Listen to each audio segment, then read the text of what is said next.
और ये अन्ना टीम को, इस पूरी टीम को अन्ना जी ने काम दिया है कि आप पूरे देश में जाओगे, पूरे देश का आप लोग भ्रमण करोगे और एक सामाजिक संगठन, हम लोगों ने एक सामाजिक संगठन बनाना है और उस संगठन के नीचे हम लोगों को कार्य करना है।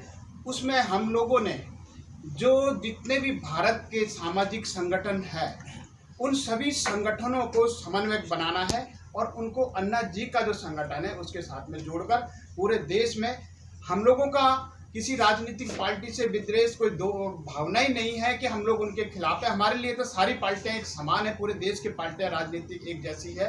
और आप इतने 70 सालों से आप लोग देखते रहे होंगे कि इन राजनीतिक पार्टियों ने क्या क्या, जो राजनीतिक पार्टियां ठीक से काम नहीं करती है तो सामाजिक जनता, आप हम सब लोग उस राजनीतिक और सरकार को उखाड़ के फेंकते हैं। जैसा आपने देखा होगा कि 2011 में 13 में हमने एक सरकार थी 10 साल से राज कर रही थी, उसको नेस्तनाबूद कर दिया था। लेकिन आज स्थिति फिर वही आ गई है कि ये सरकार भी उसी सरकार की तरह चल रही है।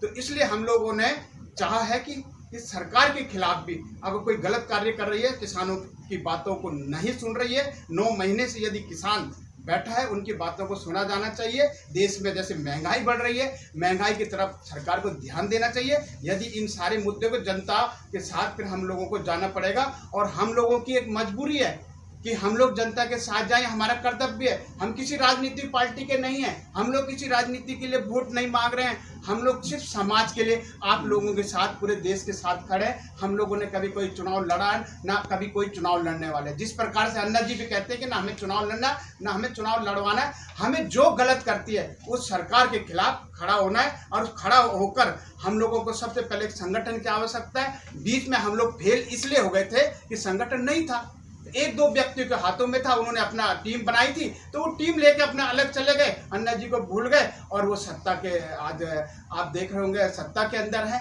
तो हम लोगों को ऐसा अब दोबारा से ऐसा कार्य नहीं होने देना। इसलिए अन्ना जी ने कहा है कि इसमें चुन चुन के पूरे देश के अच्छे लोग, सामाजिक लोग, जो उनको लालच ना हो, इस प्रकार के लोगों को चुन चुन के आप लोगों को भरना है और पूरे देश में एक बहुत बड़ा संगठन खड़ा करना है। और वो संगठन फिर एक प्रेशर का काम करेगा सरकारों के ऊपर।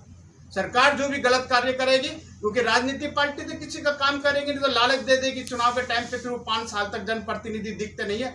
और उन जनप्रतिनिधियों को हमने कैसे वापस बुलाना है, कैसे उनको टाइट रखना है, इसलिए संगठन बनाया जा रहा है जिसकी जिम्मेदारी यहाँ पर ये जितने भी हमारे कोर कमेटी के सारे लोग बैठे हुए, ये सारे अन्ना टीम के लोग हैं। और इसलिए आज हमारी पहली कॉन्फ्रेंस हमने दिल्ली से शुरुआत कर दी है और इसी प्रकार हमारे अनेकों राज्यों के अंदर हमारी टीम जाएगी। अलग अलग हमारा प्रदेश स्तर पे संगठन होगा, हमारा राष्ट्रीय स्तर पे संगठन होगा, जिला स्तर पे संगठन होगा, तहसील स्तर पे संगठन होगा, ग्रामीण स्तर पे संगठन, नगर स्तर पे। हमारा जब संगठन पूरा हो जाएगा तो हम लोग फिर से एक, जैसे 2011 के अंदर एक बहुत बड़ा अन्ना का मूवमेंट खड़ा हुआ था, उसी प्रकार से इसको करेंगे। लेकिन अब पिछली गलतियां नहीं दोहराएंगे। अब की बार हम पहले संगठन बनाएंगे तब हम लोग काम करेंगे। और बाकी हमारे बीच में यहाँ पर हमारे सोलंकी जी है, इस दिल्ली से ही है और दिल्ली के प्रदेश को अन्ना जी ने इन्हीं को जिम्मेदारी दी है कि आपको पूरा एक टीम गठित करवानी है और आपने पूरा संभालना है। अन्ना जी ने ऐसा निर्देश दे के भेजा हुआ है। तो आज की जो प्रेस करेंगे हमारे सोलंकी साहब इसको संबोधित करेंगे। जन संसद को इतना बुलंद बनाओ कि वो सरकार को गिरा सके, ये अन्ना हजारे जी ने हमको कहा है, ऐसा करना है। रालेगन सिद्दीकी, किसी भी राजनीतिक पार्टी से देश को उज्जवल भविष्य नहीं है। अब पैसा और सत्ता से पैसा के पीछे पड़े हैं। कोई भी सरकार अगर आज़ादी का मतलब स्वेच्छाकार से लेकर चलती है तो जन संसद को इतना बुलंद बनाओ कि वह सरकार को गिरा सके। देश को बचाने के लिए कोई अब दूसरा रास्ता नहीं रहा है हमारे पास, ऐसी चेतावनी वरिष्ठ समाजसेवी अन्ना जी ने दी है। वो रालेगन में एक राष्ट्रीय कार्यकर्ता शिविर को संबोधित भी कर रहे थे। रविवार के दिन रालेगन सिद्धि में एक राष्ट्रीय कार्यकर्ता शिविर संपन्न हुआ। इस शिविर में 14 राज्यों से, भारत के जो 14 राज्यों से 86 कार्यकर्ता उसमें शामिल हुए। पूरे दिन भर चले इस शिविर में जन आंदोलन के लिए एक राष्ट्रीय संगठन गठित करने का निर्णय लिया गया है। बाकी ये मंच पर अन्ना हजारे, जगदीश प्रसाद सोलंकी जी हैं दिल्ली से, रामपाल जाट जी राजस्थान से, भूपाल सिंह चौधरी में उत्तराखंड से, कल्पना इनामदार जी हैं मुंबई से।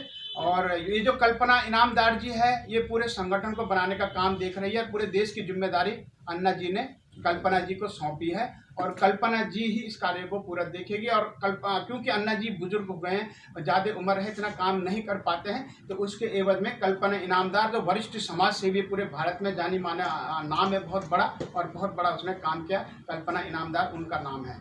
तो कल्पना इनामदार जी है, योगेंद्र पारिक जी हैं, अशोक सप्पन जी है, दशरथ जी है राजस्थान से।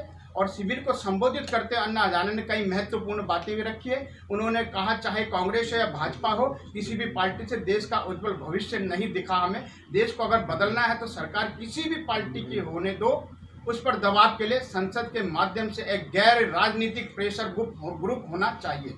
2011 के लोकपाल आंदोलन में हमने यही संकल्प कर टीम बनाई थी, लेकिन बाद में कुछ लोगों के मन में राजनीतिक महत्वाकांक्षा पैदा होने के कारण वो हमारी पुरानी टीम बिखर गई थी। इसलिए अब ये जो बनी है, करने का लिखित आश्वासन भी दिया गया।